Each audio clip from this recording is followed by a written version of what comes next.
뉴스 매거진 7 2부 시작합니다. 청주시가 다음 달 전국 최장기 공동주택 미분양 관리 지역에서 벗어날 것으로 보입니다. 지난 2016년 10월 이후 3년 8개월 만인데요. 하지만 며칠 전 조정 대상 지역 지정에 따른 규제로 아파트 시장이 다시 얼어붙고 있습니다. 조용관 기자입니다.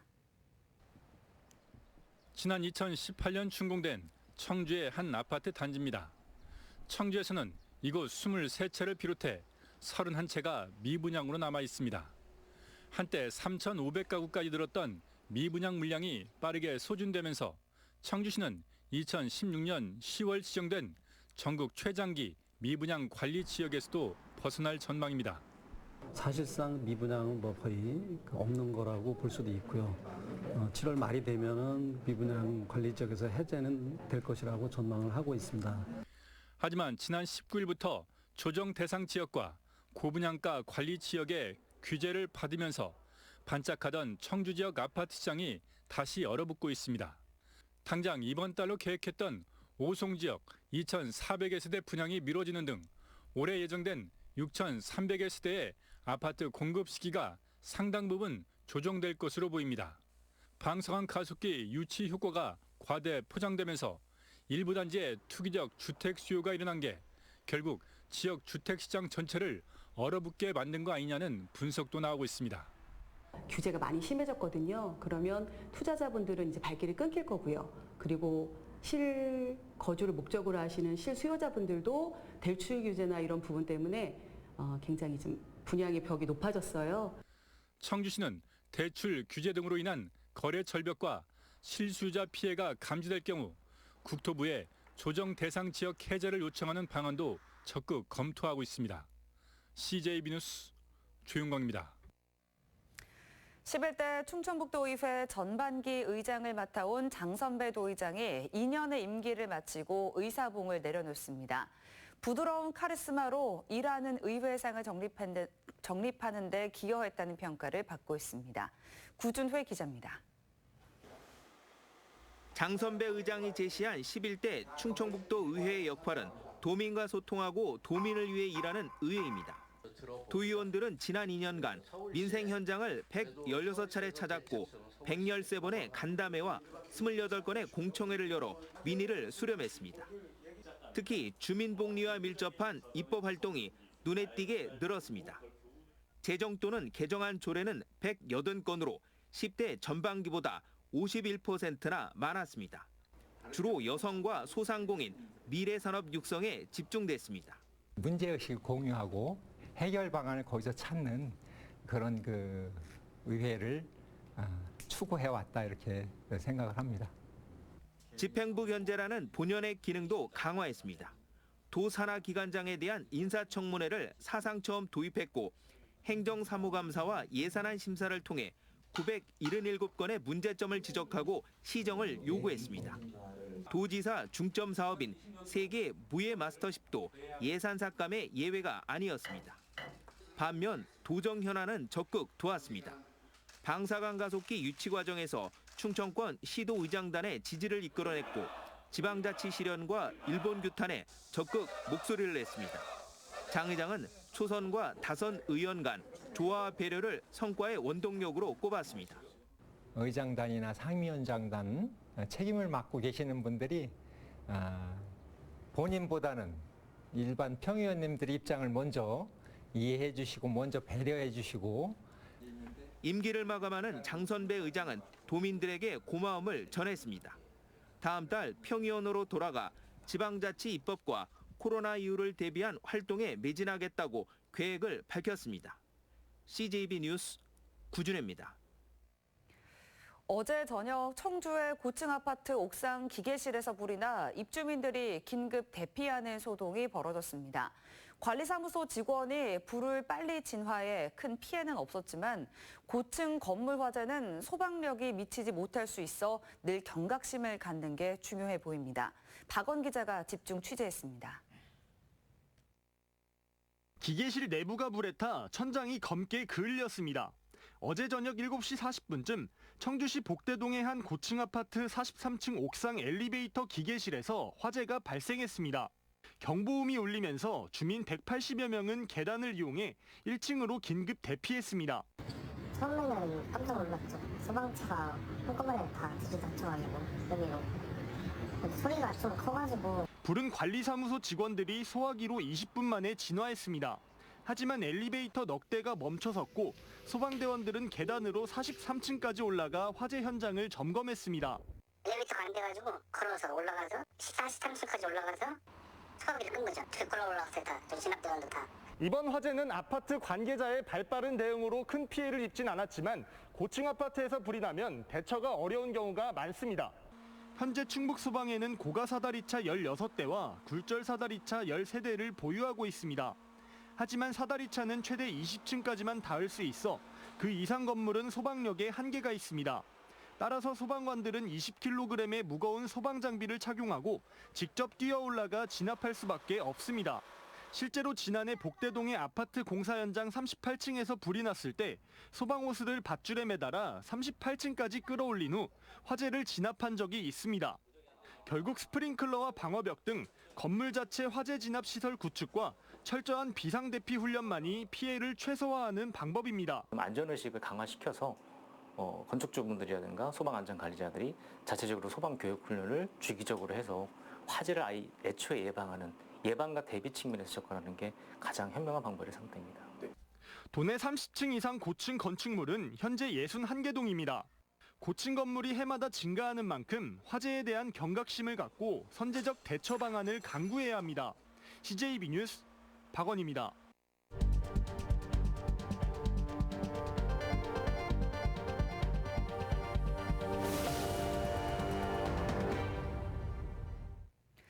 네, 다음은 오늘 뉴스 초점을 살펴보는 뉴스 브리핑 순서입니다. 보도국 조상호 기자 나와 있습니다. 네, 이제 본격적인 여름입니다. 이제 코로나19 전혀 수그러들 기미가 보이지 않는데요. 네, 인플루엔자처럼 이제 날씨가 더워지면 자연스럽게 이제 바이러스가 소멸하지 않을까. 사실 처음에는 이런 기대가 있었잖아요. 맞습니다. 근데 지금 시간이 지나 보니까 우리의 희망사항이 불과했습니다. 네, 뭐 잠잠해지기는커녕 오히려 요즘에 또 긴장감이 높아지고 있잖아요. 네, 중대본에 따르면 어제 하루 국내 코로나19 확진자가 46명 추가됐습니다. 네. 집단 감염 양상이 수도권과 대전을 중심으로 계속 연결고리를 만들면서 확산하고 있습니다. 바이러스가 충북으로 금방이라도 밀고 들어올 것 같은 어떤 그런 살얼음판 지금 분위기인데요. 네. 요즘 하루하루가 긴장의 연속입니다. 추가 확진자 46명 중에서 지역 발생은 16명입니다. 서울이 6명, 경기도 4명, 인천 1명 등 수도권이 11명이고요. 네. 대전이 4명, 대전이 4명이라는 점이 지금 좀 주목할 필요가 있는데요. 네. 대구에서 또 1명이 추가됐습니다. 여기에다가 그동안 좀 주춤했던 해외 유입 사례도 급증하고 있습니다. 해외 유입 확진은 모두 30명인데요. 26명은 입국 검역 과정에서 확진 판정을 받았고 나머지 4명은 입국 후 집이나 임시생활시설에서 확진 판정을 받았는데 네. 어제 나온 충북 확진자 1명도 여기에 해당합니다.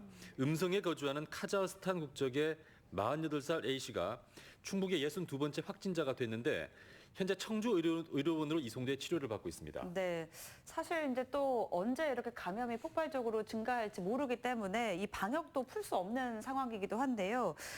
보니까 이로 인해서 생계가 막막한 분들이 정말 많습니다. 네, 코로나19 때문에 다들 어렵다고 하는데 네. 여행업계가 가장 어렵지 않습니까? 여행업계 못지않게 또 어려운 또 그런 사람들이 있습니다. 네. 바로 행사 이벤트 업계 종사자들입니다. 네. 오늘 충북의 문화예술 이벤트 업계 종사자들이 도청 서문 앞에서 아주 절박한 심정으로 대책 마련을 호소했습니다. 지역 문화 이벤트 산업이 붕괴 직전이라며 지자체가 발주하는 하반기 행사를 취소하지 말고 예정대로 개최해 줄 것을 간곡히 요청했습니다. 네. 근데 사실 이제 코로나19 방역 때문에 이게 행사 개최가 현실적으로 어렵지 않을까요?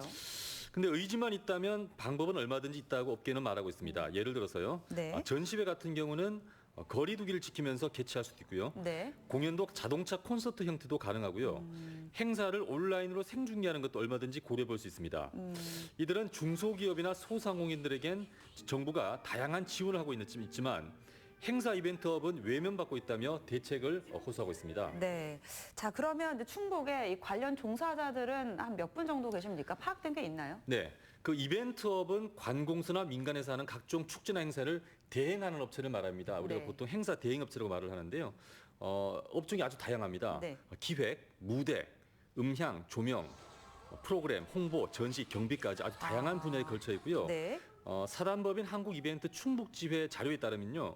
충북 내 관련 업체 수가 무려 700여 개 이르고 단체는 50여 개나 된다고 합니다. 여기서 일하는 임직원과 가족은 무려 10,000여 명에 달하는데 이들 생계가 지금 백척간도에 있는 셈입니다. 아, 그렇군요. 자, 한 해 시장 규모는 얼마나 됩니까? 네, 충청북도와 11개 시군에서 집행하는 금액이 한 해 960억 원 정도 되고요. 네.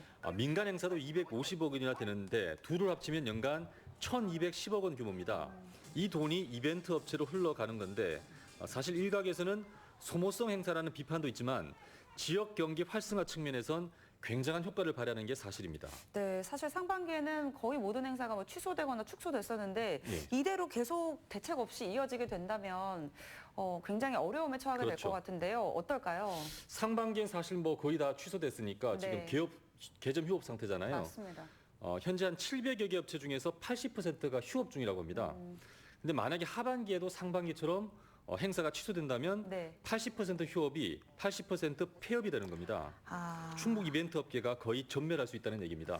네, 사실 이제 뭐 코로나19 확산을 방지하는 거 굉장히 중요하긴 하지만 또 이 이벤트 업계의 목소리를 완전히 무시할 수는 없는 상황인 것 같은데요. 현실적인 방안이 좀 있을까요? 그렇죠. 우리가 뭐 학생들 등교 수업을 못 하니까 온라인 수업이라는 게 이제 그렇죠. 만들어지지 않았습니까? 네네. 뭐 프로스포츠도 무관중 경기를 하면서 이제 중계를 하고요. 네. 그런 것처럼 지금은 비상시국이니까 이런 기회에 서로 지혜를 모아서 창의적인 방법을 한번 찾아보는 게 좋을 것 같습니다. 네, 그러면 다른 지역은 혹시 어떻게 좀 진행이 되고 있는지.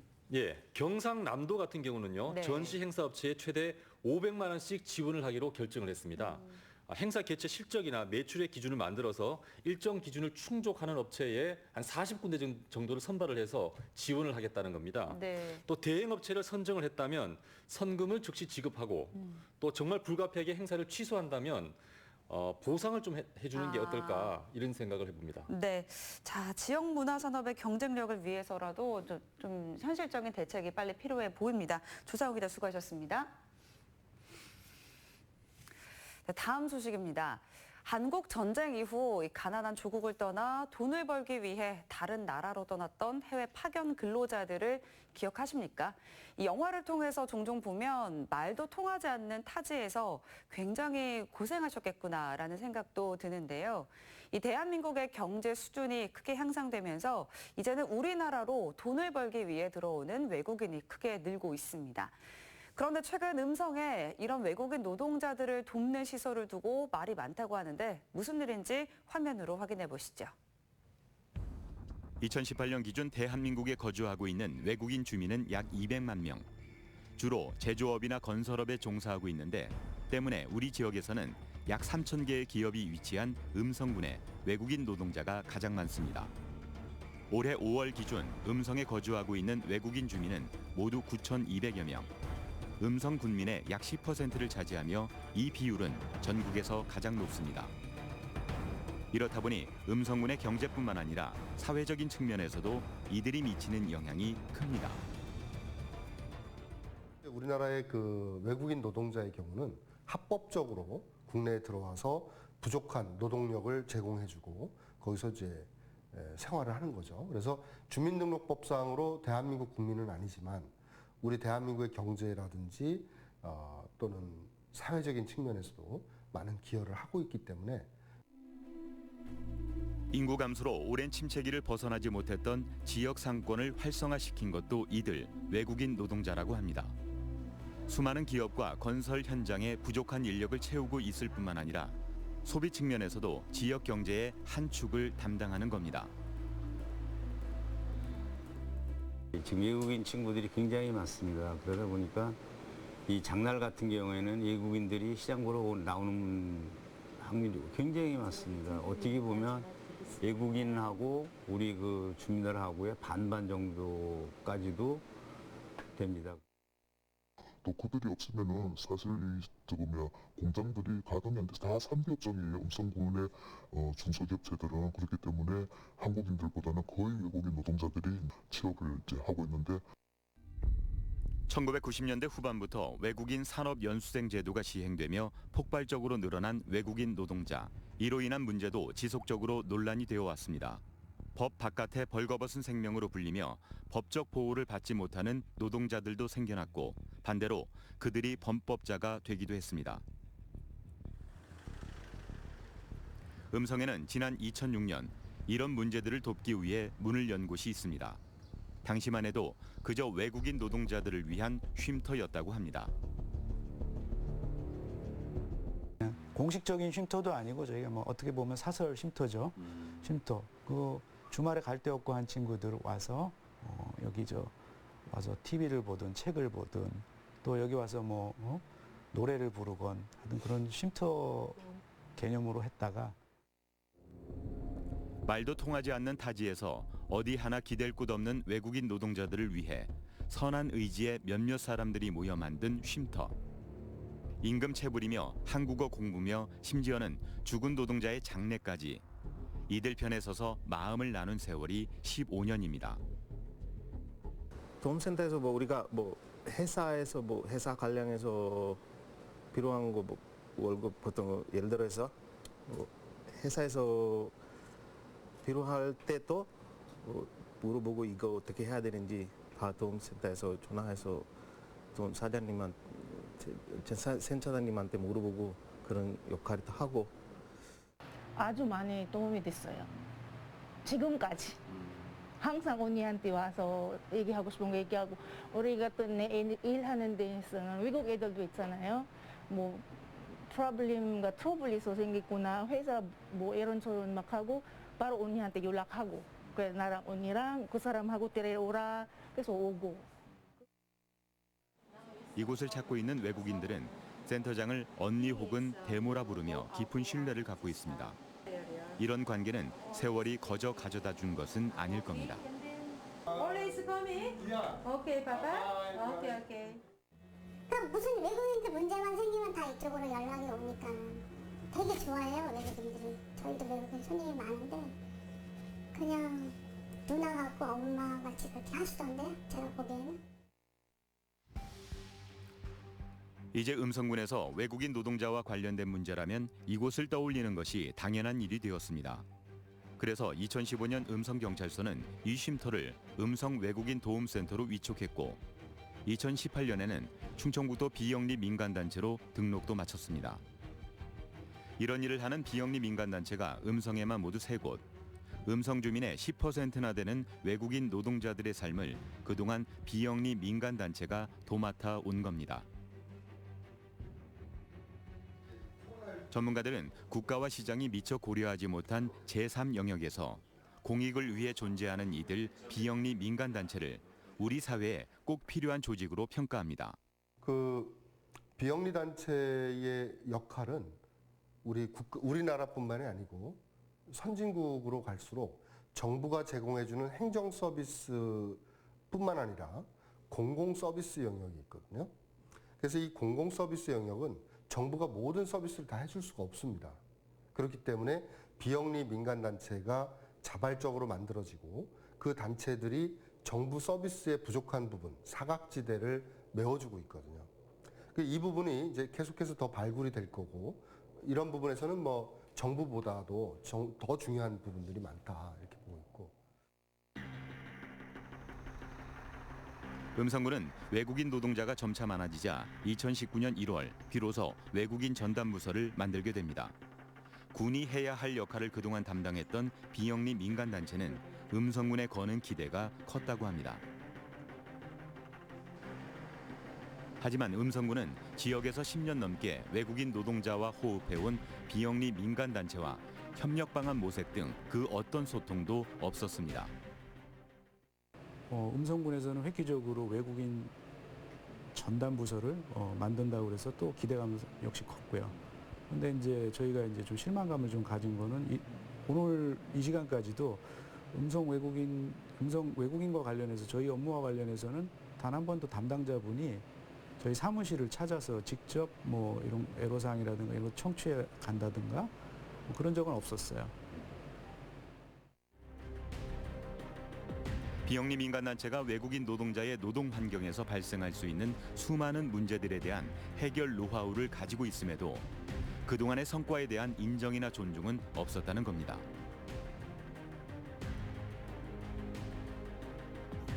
또한 방송에 출연한 음성군수가 그동안 비영리 민간단체 주도의 외국인 노동자 지원이 제대로 되지 않았다는 취지로 발언한 것도 이들의 실망감을 키웠습니다.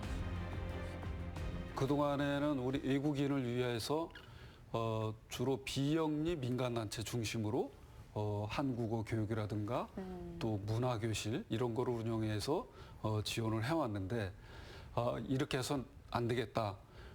외국인과 우리가 상생해서 살아나가야 되고 또 우리 음성군의 기업 발전을 위해서는 반드시 그 외국인이 꼭 필요하기 때문에 그동안의 헌신적인 노력이 부정당했다는 겁니다. 민간단체들이 그동안 헌신적으로 노력을 해왔는데 이러한 부분들을 전혀 인정을 안 하고 자기들 사업, 현재 진행하는 사업에 대해서만 강조해서 얘기하는 부분에 있어서 상당히 그 실망을 좀 했고 그동안 음성군이 군민의 10%나 차지하고 있는 외국인들에 대해 신경 쓰지 못했다는 점을 인정하면서도 그 이유는 비영리 단체가 먼저 손을 내밀지 않았기 때문이라는 겁니다. 솔직히 말씀드리면 외국인에 신경을 못 썼어요.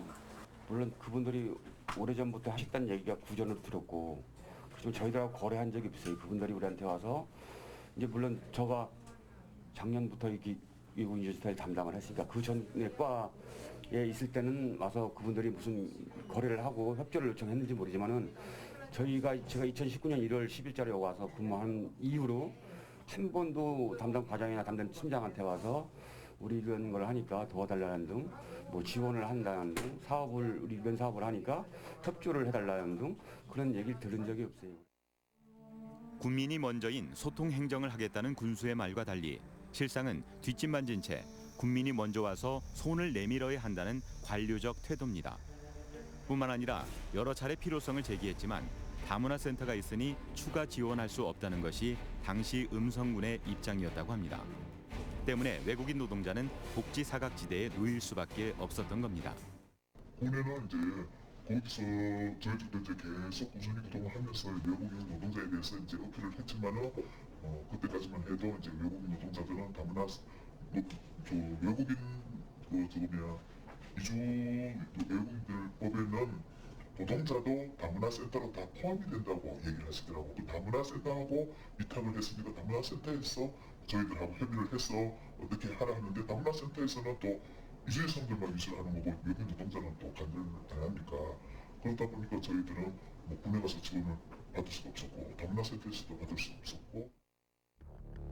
현재 음성군 내 외국인 관련 비영리 민간단체들은 군이 아닌 국가기관의 공모를 통해 사업을 진행하고 있습니다. 만약 군에서 최소한의 운영비를 지원해준다면 굳이 다른 기관의 도움을 받을 이유가 없다는 게 비영리 민간단체의 입장입니다. 더불어 외국인 노동자도 지역 경제에 기여하는 주민이라는 인식이 필요하다는 의견입니다.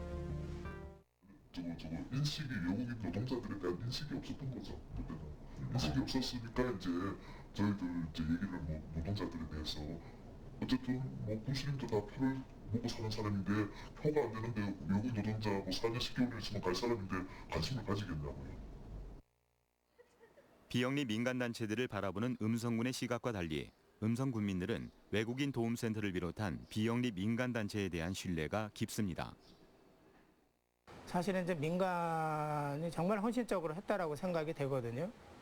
저희가 보기에는 좀 놀랄 정도로 사실 노력 많이 했습니다. 그리고 그러한 노력에 대한 신뢰, 믿음들을 가지고 외국인 친구들이 이쪽으로 모였고요. 이런 가운데 지난 3월 2018년 행정안전부 공모사업 선정으로 27억 원을 들여 음성군 외국인 지원센터가 문을 열었습니다. 하지만 시작부터 갖은 의혹과 논란에 시달리고 있습니다. 다음 주 음성군 외국인 지원센터를 둘러싼 잡음, 그리고 그 잡음의 원인은 무엇인지 알아봅니다.